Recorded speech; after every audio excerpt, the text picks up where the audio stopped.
Hope you're all having a fun day today. For those of us in California, we got some rain last night, so that was extra nice. A nice Halloween treat. Anyway, we're here today. Still another so many seconds. Okay, now it's 3 o'clock. Okay, we'll get started. So we're here today. We're going to decorate some Halloween cookies. For those of us who have been here, or those of you who have been here, I've been here the whole time.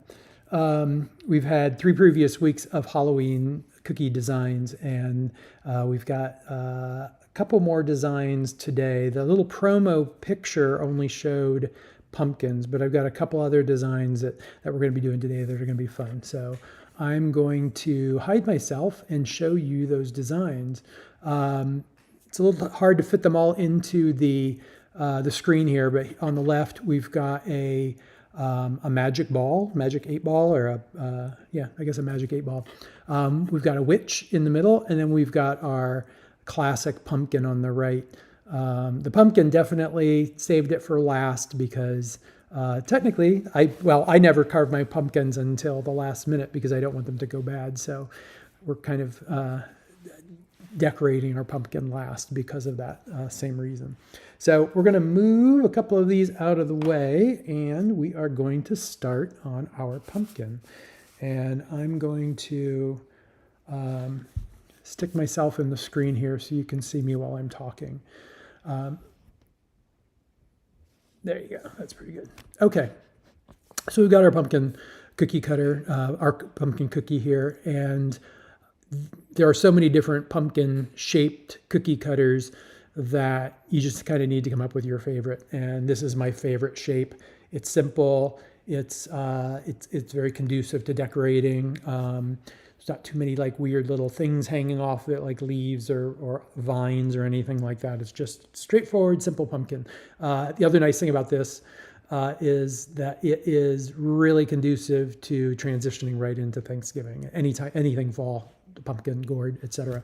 So today we're going to be focused on turning them into jack-o'-lanterns. Okay, so the technique we're using today, as I've mentioned in the previous sessions, is called flooding. And essentially what we're doing is we're outlining the area that we want to fill in, and then we're going to fill it in. So pretty straightforward. Come in about maybe 1/8 of an inch from the edge of the cookie.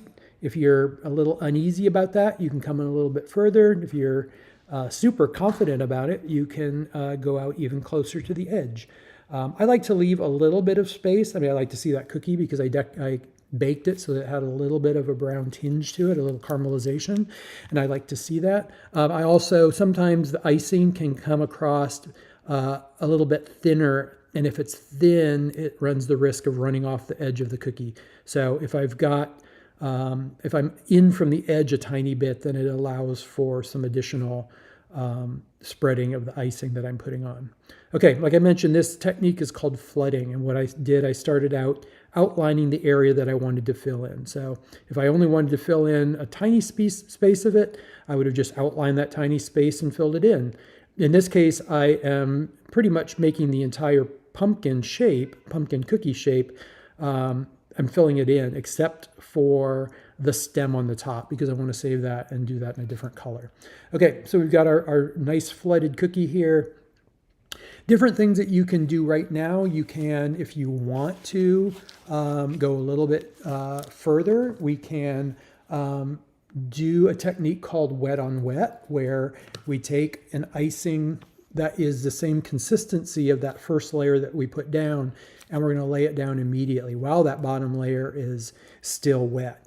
And what you get when you do that is sort of a neat effect, like almost like a wallpaper. When the cookie dries, it's completely flat. So we're going to go in and put in the individual segments of the pumpkin. And what I'm using is a slightly lighter color icing. If I use the exact same color icing, it would just flood down into that first layer and you wouldn't even see it. So you would have gone to the work of doing this detail and you wouldn't even see it. This is leveling in really, really quickly, or flooding in really, really quickly. So you can see you've got the color in there. So you've got a little bit of texture from that perspective. But when the cookie dries, or when you go back and put additional details on it, those details, those lines in the pumpkin are going to get in the way of the details that we put on next. So what you're going to do is, if you're going to put the face on the pumpkin, you can do it right now if you want to, or you can set this aside and put the face on after that first layer sets up. If you put that color down, the eyes, the triangle eyes, the mouth, etc., right now, it's hard to get really nice sharp edges when you do that, because the icing is all flooding into each other, and it's sort of taking on its own sort of like, got its own mind as far as like what shape it wants to take, or how precise it wants to remain. So you can see these lines, while they went on kind of thinner, are bleeding into the rest of the cookie. And if you put those eyes or those details on now, they're going to do the same thing. So what I like to do is I like to let the cookie set up for maybe 30 minutes while I'm focused on my other cookies that I'm decorating, laying that first base down. I like to let it sit for about 30 minutes, and then when I come back to it, I can start to put some of those details on it. All right, so I've got another one here that I had done exactly that. So you can see those sections of the pumpkin, but the cookie is set up enough now that I could lay another color on, and it's not going to sink down in, it's going to sit on top. That's what we want to do. So, and like I said before, the reason I want to do that is because I want to maintain really sharp edges with the detailing that I'm putting on. I don't want it to sort of blend in or blur into that bottom layer. Okay, so we'll go traditional with our pumpkin today. We'll just do a couple of triangle eyes and a triangle nose. Now, if you notice here, the black icing is holding its shape really, really nicely. You still got those really sharp edges, which is exactly what I want for this particular pumpkin. What color you make the detailing is entirely up to you. In this case, I'm using black, and then we'll have another little piece of detail that I'll show you in just a second. You could use yellow if you wanted to. You could do white if you wanted to. Whatever color you want to put those details on the pumpkin, it's up to you to make that decision. So I'm going to draw a little smile on him. And same technique, we're outlining the area that we want to fill in. In this case, I wanted a tooth to stand out, so I outlined around what would be the tooth. And then I just go in and fill it in with the icing. And it floods into place, and you get a nice solid, sort of, in this case, a nice solid eye, or a nice solid mouth. So you can let this go and set it aside and let that set up before you put any additional detail, if you want to put additional detail on it. Or what you can do, and what I like to do, I like to give it a little bit more sort of pizzazz. And I'm going to go in, I'm going to grab a nice bright yellow, and I'm just going to do a couple edges of the black area. And it just makes, my icing's not coming up. It just makes those details of the eye and the mouth and the nose just stand out even nicer than just having that black icing lying down.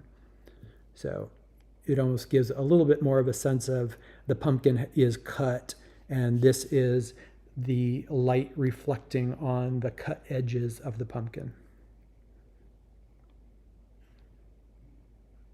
There. I guess you can do a little bit more with the tooth if you want to. But really fun, sort of, again, just sort of makes it that much, pop that much stronger when you put those additional details on there. Another thing I'm going to put on is the stem at this point. Had I put it on when I first laid the orange, the base coat of the orange down, it would have, again, blurred a little bit and merged together. But the way I've got it on here now, I can go right up against the orange and not worry about it flooding into that orange color. So it gives me a nice distinct line between those two colors. All right, there's our little pumpkin face. Sorry, my camera isn't focusing as clearly as I would like today, but not too bad. So yeah, so there's our pumpkin. Just a couple other things. I have another pumpkin here that I had as soon as I laid the orange down, instead of drawing the segments of the pumpkin, I went ahead and I drew the eyes of the pumpkin into place. So in that case, and the eyes this time, instead of making them the black and do a yellow outline, I did them yellow, and I'm going to go in and do a black outline. So exact same sort of, just a couple of the edges. So it kind of looks like this is the cut edge of the pumpkin, or it represents sort of the light coming from one side and illuminating that cut edge.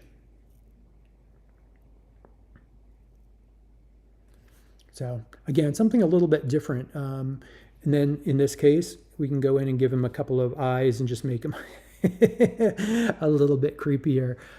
You can outline the entire thing with the black if you want to. I'm just doing that sort of couple of the edges rather than doing the entire thing. And then I'll just go in and I'll do the same thing with the stem of the pumpkin, drawing it in place and filling that in.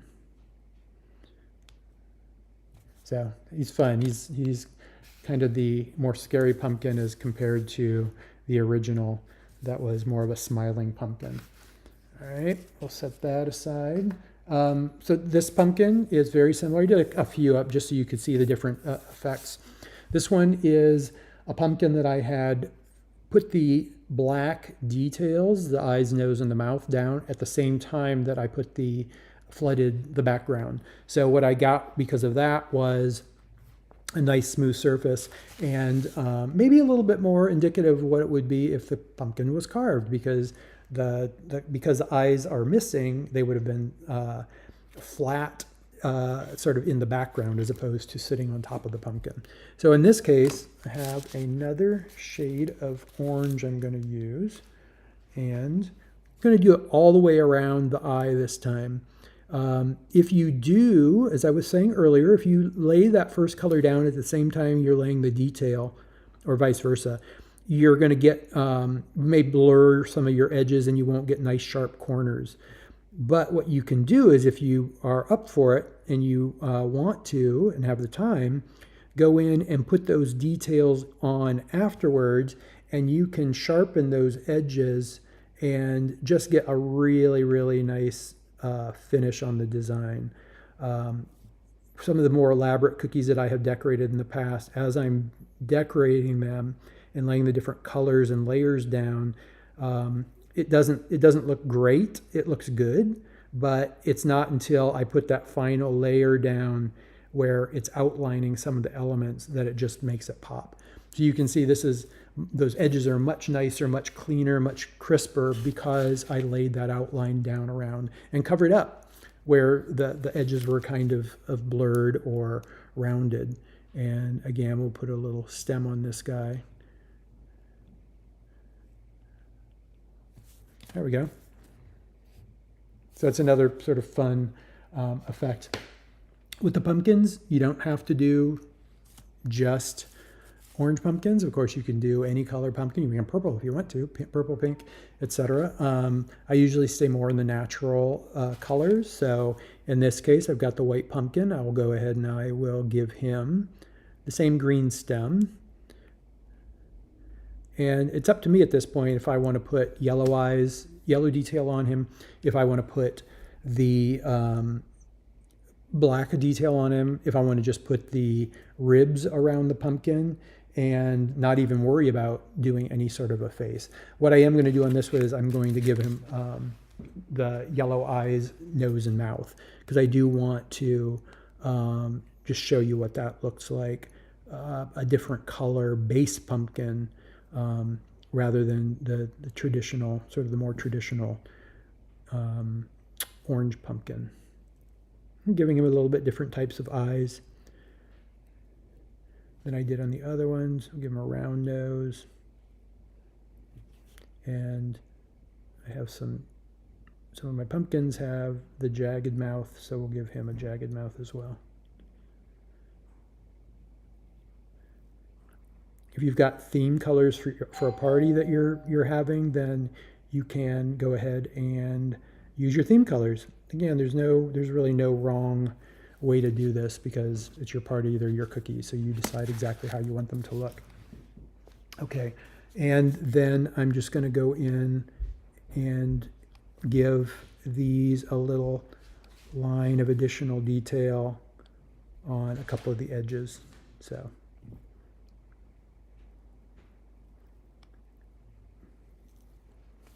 there, kind of fun, just something a little bit different. You don't have to do any special colors or any special text treatments or anything treatments. It's entirely up to you what you want to do. So this was a pumpkin that I had already laid the base coat down on, and what I want to do next is I'm going to put the individual sort of segments on this one. And because that base of the color is already dry, these lines that I'm going to be putting on that represent the segments are going to stand out much more distinctly. I usually reserve this particular treatment for my fall and Thanksgiving pumpkin cookies, but it's also kind of fun to do it with Halloween. And I've got one that I had decorated, I think last week, that I'll show you, that has the actual jack-o'-lantern face on it, but with the ribs on it. So we'll just show you what that looks like after I put the stem on this guy. All right, so that's kind of fun. It's nice. It's a little bit more sophisticated. The other thing we can do is put as many or as few details as you want on. So I'm going to put one more little detail on here. And usually, again, I would wait until these base colors were set up so that this line that I'm going to lay down next sort of is layered on top, as opposed to flooding into that base layer or that even the second layer that I've got down. But what I'm going to do is I'm just going to put a little piece of vine on there, so it sort of represents, like, this pumpkin just got picked and he's still got a little bit of his greenery attached to him. So those were fun. Here's another pumpkin that I had done in a different color. We'll give him, we give him sort of more rounded eyes.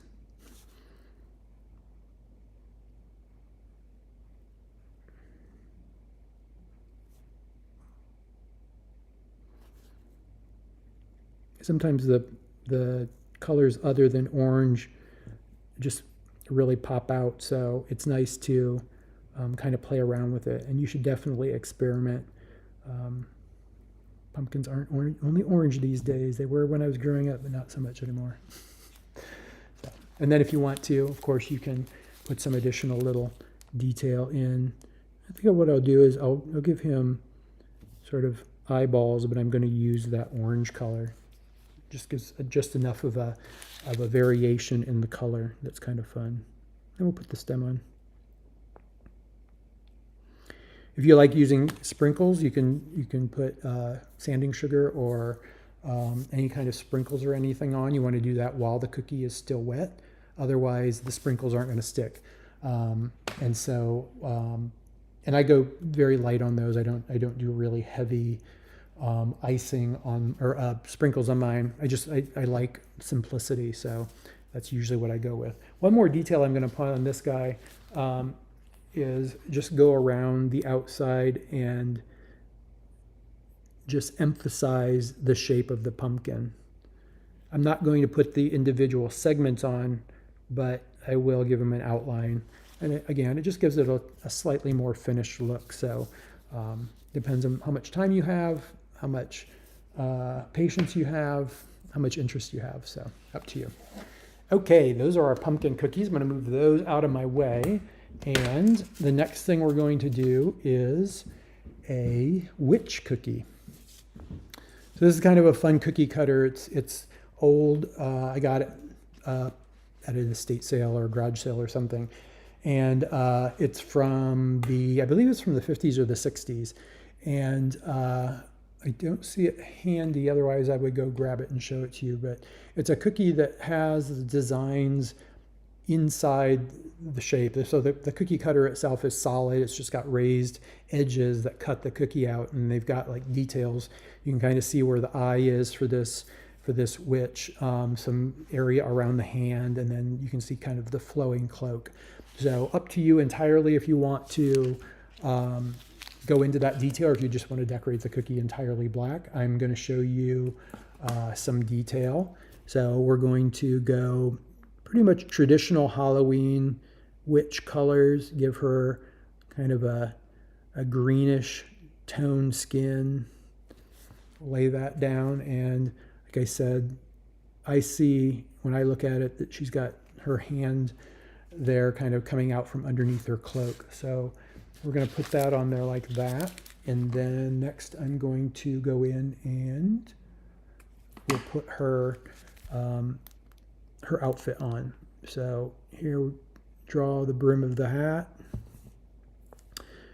and then go up and we'll do the point of the hat, fill that in. Again, we're doing the outline of the areas that we want to fill in with icing, that we want to flood, and then just filling it in. All right, I'm going to come up here and sort of go up and connect, come around her hand, and just go down. Now, I am just going to fill the entire cookie, aside from the face and the hand. I'm just going to make it black, because what I'm going to do is I'm going to go back in and show you some detail that you can put on in after the cookie sets up. Right now, it would be hard to give any sort of detail in the witch's outfit because it's just sort of like one big mass. So we just kind of want to fill that in, and we can put the detail in later. You don't really need to. I mean, it's kind of a cool design, even if you just leave it the way this is. It still sort of communicates that the witch has got her hand up. Maybe she's holding a cane. Maybe she's doing something. Who knows? But it's really just beautiful the way it is. So you don't need to do anything else.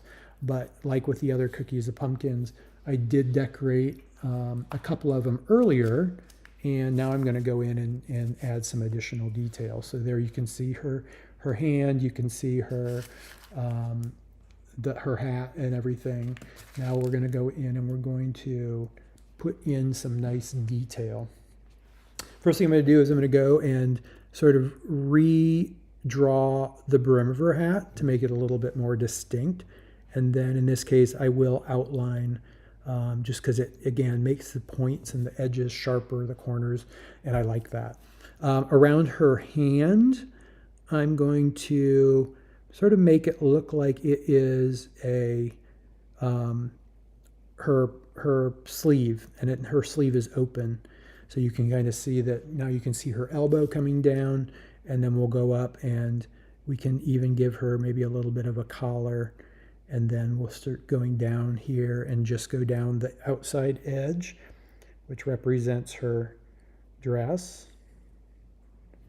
So there you're starting to see now the body parts, the arm and the hand and everything. And then what I'm going to do is I'm just going to draw some lines coming up to sort of represent the folds in her cloak. All right. Next thing I'm going to do, I want to give her an eye. And so we're just going to make her just a really simple little, I give her purple eyes. She can be our Elizabeth Taylor witch. There. You can't really get in and do a whole lot of detail on her face, but you can give her an eye if you want to. And you could always use a paintbrush if you wanted to go in and give some additional detail, but you would have to wait until after all the other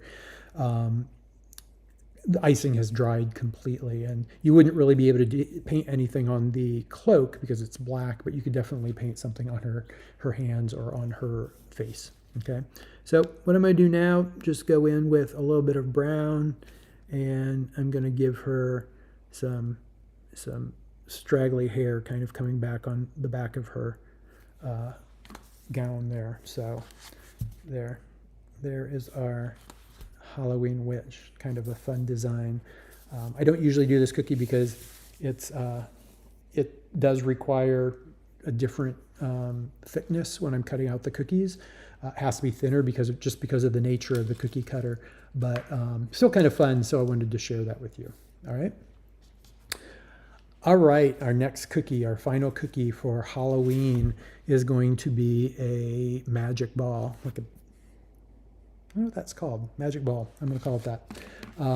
And we'll kind of leverage some of the design that we did in one of our earlier cookies that I had in a previous session, but hopefully it'll be new.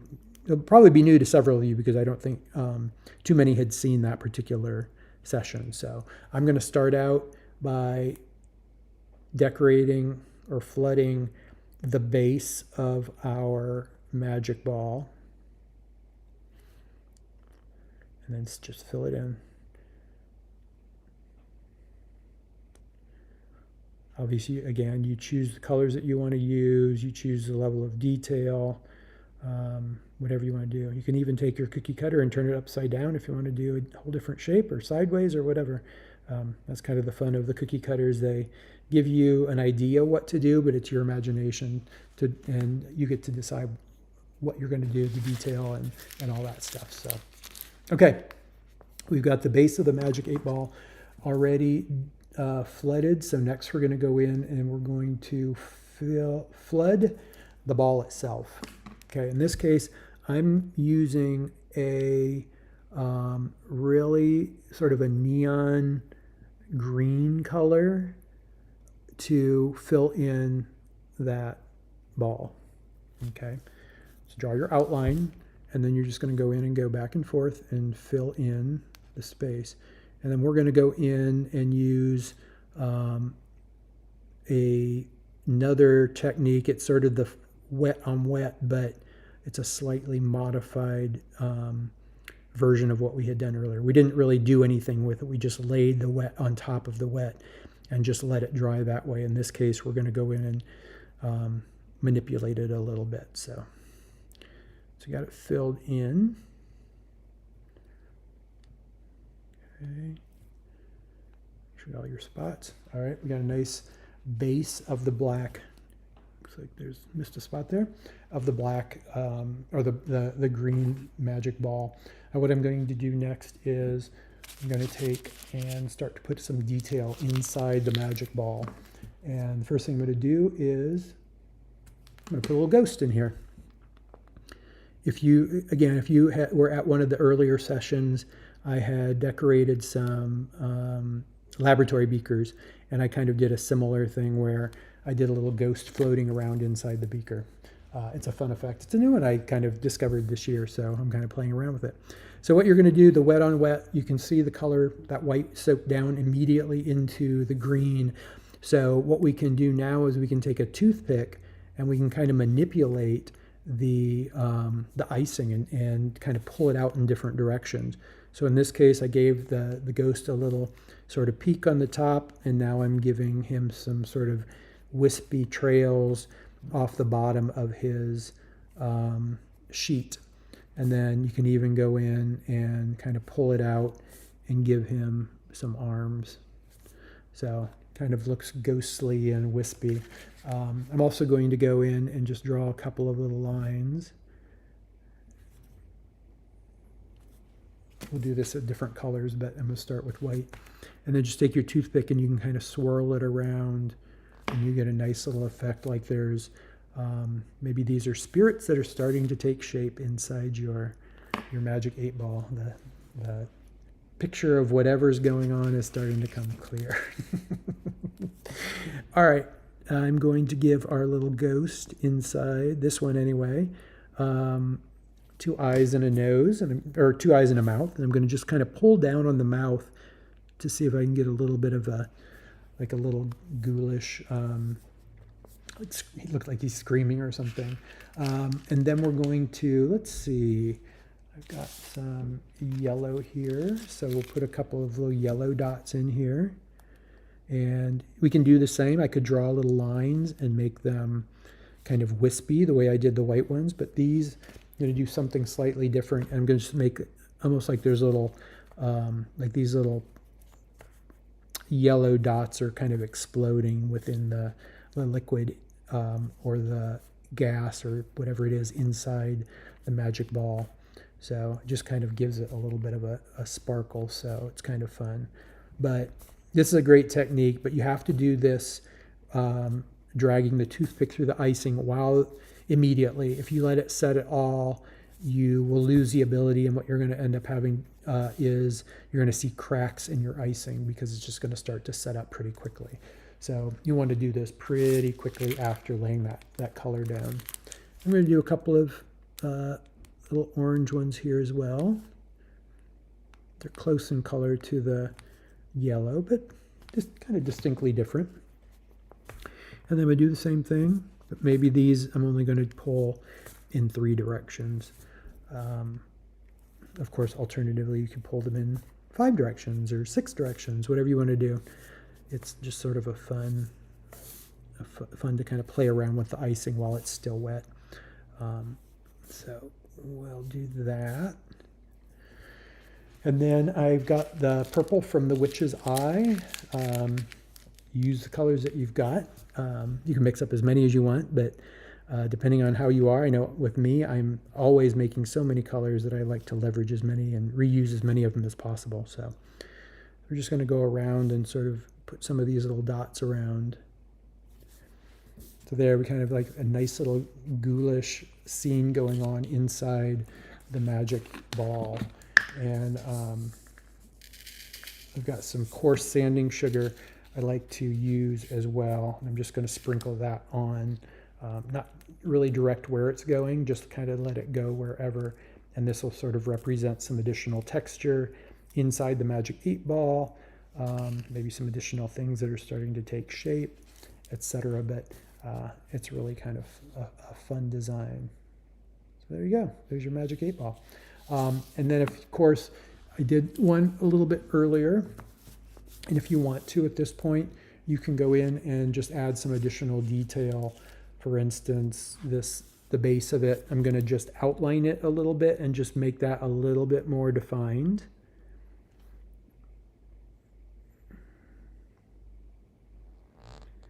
Of course, if you want to, you could go in and put little, if you have little candy gems or something you can put in there and decorate with that. In this case, I'll put a couple of just little dots with our orange. And again, it just gives it some additional sort of like life by putting that kind of a detail on there. As you can see, you can get really carried away and just sort of sucked into putting detail in all your cookies. So, and then in this case, I'm going to draw a line around the magic ball to sort of represent the glass that is holding everything inside. So it's just, again, another little detail that's kind of nice and just makes your cookies like pop that much more. You can go, again, you can go to as much or as little effort as you want to in decorating these cookies, but a lot of fun. So that pretty much ends it for our Halloween cookie decorating. Hope you had fun. Hope you enjoyed it. Hope you got some ideas from what I was showing you. And we'll see where things go. Hopefully I'll see you again soon. All right. Take care now.